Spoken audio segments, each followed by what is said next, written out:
Well, I have to start and begin by thanking Senator Veroni for that engaging, enlightening, and entertaining speech. Honourable Senators, I rise today to speak to Bill 206, an act to develop a national framework for a guaranteed livable basic income. First, I wish to thank Senator Pate for the steadfast advocacy on behalf of Canadians facing poverty, insecurity, and systemic disadvantage. Her efforts have helped sustain an important conversation in this chamber about economic justice and human dignity. I support this bill going to committee and trust the committee will address the important issues, including those which lead to setting the table for an environment that stimulates and enables those that are unemployed or going to be unemployed to be able to find meaningful work, a just transition. The idea of a guaranteed livable income has deep roots in Canadian social policy debates. It has resurfaced at pivotal moments during economic upheaval, labor strife, technological change, and widening inequality.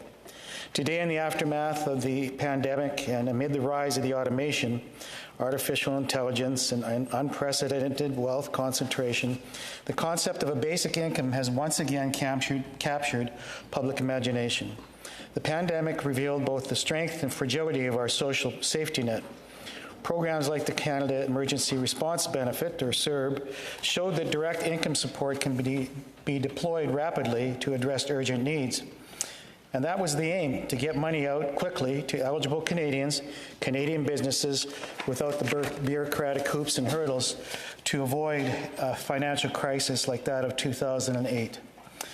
But pandemic relief measures also exposed gaps and inefficiencies in our employment insurance system and underscored the precarious situations facing many workers.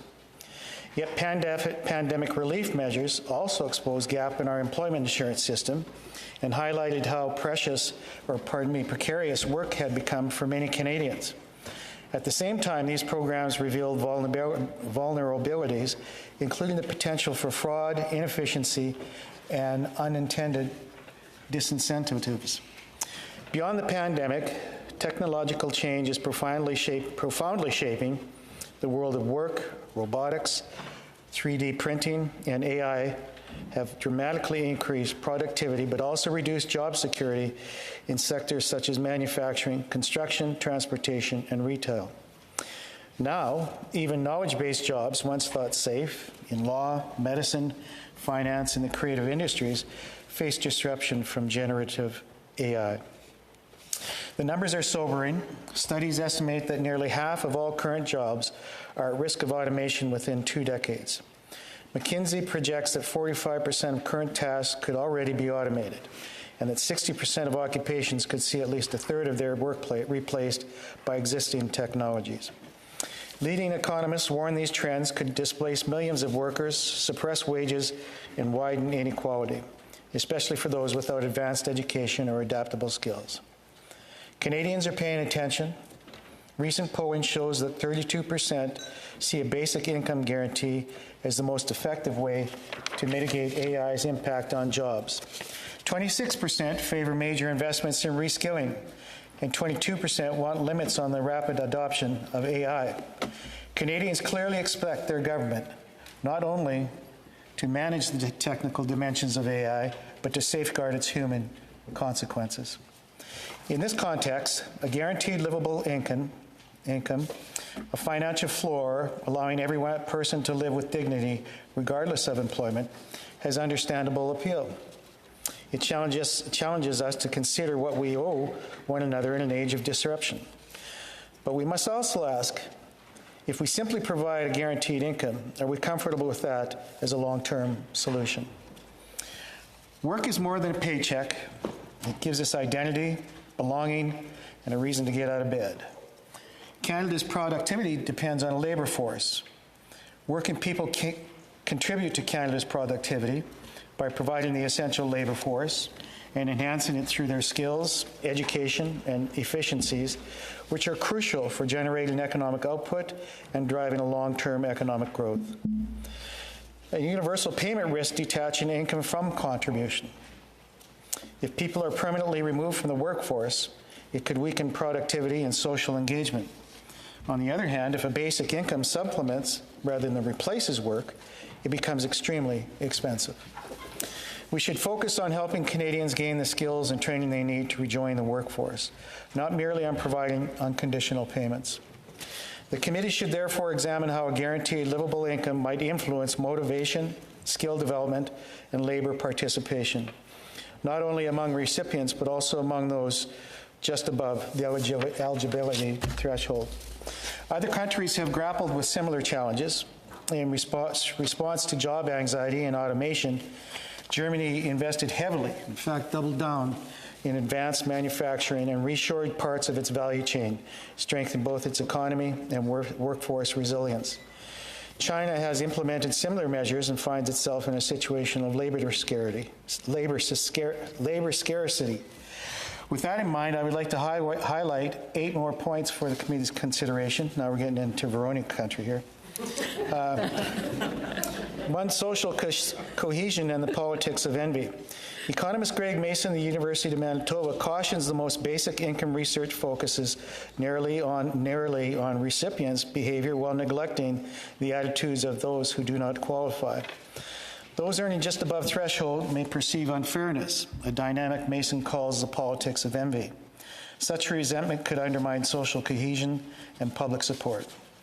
Fairness is not only about policy design, but also perception.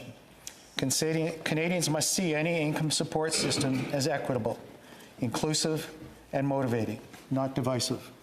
My second point is sustainability, and tax reform. The Parliamentary Budget Officer estimates the gross cost of guaranteed income at $107 billion this year under a nuclear family model, assuming the elimination of existing low-income tax credits.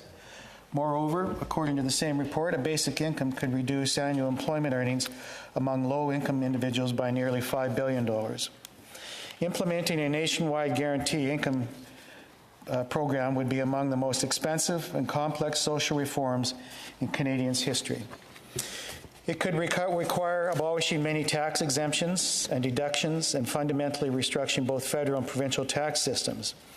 This demands careful study at committee with the right expert witnesses. My third point is fairness and targeted investment. Equal income does not mean equal opportunity. According to the 2021 PBO report, a low-income single-parent family would lose more than $5,300 annually under a uniform basic income compared to targeted benefits. The updated 2025 analysis assumes eliminating programs such as the disability tax credit, caregiver credit, medical expense credit, and workers' compensation, all essential supports for Canadians facing hardship. Replacing such programs risks harming the very people we aim to help. We've seen the consequences of this approach before. Ontario's autism program moved from targeted supports to flat rate payments, and despite doubling its budget, left many families in crisis. The lesson is clear. One-size-fits-all policies cannot replace needs-based support without leaving high-needs individuals worse off. My fourth point is constitutional and interjurisdictional implications. Social assistance is primarily a provincial responsibility.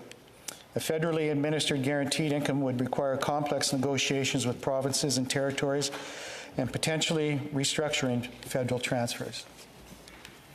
The committee should examine how federal-provincial cost sharing could be designed and whether there is a political will among First Ministers to pursue such a transformation in the current fiscal climate. The fifth point is lessons from CERB and the employment insurance. CERB provided crucial emergency relief during the pandemic, $2,000 a month for Canadians who lost income. But its success should not be conflated with the feasibility of a permanent program. Instead, the experience underscores the need to modernize employment insurance. EI remains vital for protecting living standards earned through work and preventing poverty through contributory temporary support. A comprehensive review of EI in collaboration with business and labor could achieve many of the stability and dignity goals that basic income seeks without dismantling our existing fiscal framework. Former Senator Diane Belmar's work in this area could be invaluable to the committee. My next concern is reaching marginalized Canadians. Roughly 10% of Canadians do not file taxes. and therefore fall outside the data on which basic income payments would rely. Ironically, they are often the very poor people most in need of help. The committee should study how to reach those outside the tax system and what mechanisms would ensure accuracy, accountability, and program integrity. The seventh point is considering alternatives. Public opinion suggests Canadians preferred targeted employment, linked programs over universal transfers.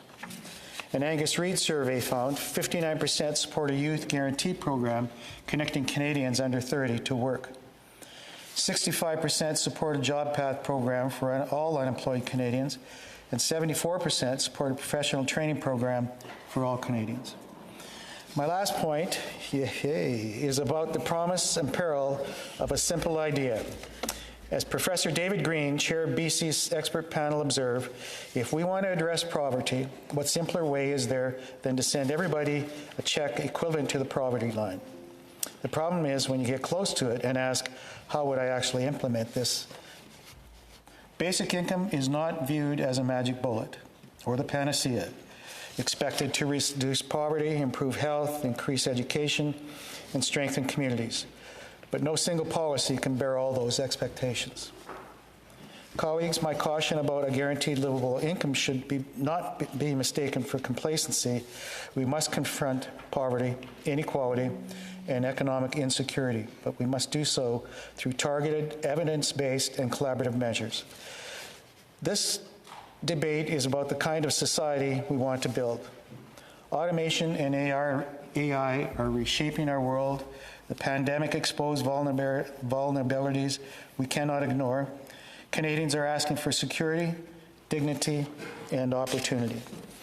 A guaranteed livable income is one possible response, but not a simple one. It touches the very foundation of our economy, our federation, and our social contract. That is why I support sending this bill to the committee for careful, comprehensive study. When the numbers are on the table, it could be another story. Let the study of this bill be guided by evidence, compassion, and prudence, so that whatever path Parliament takes will strengthen both the economic foundations and the social fabric of our country. Thank you, merci, and hi kitahamahin.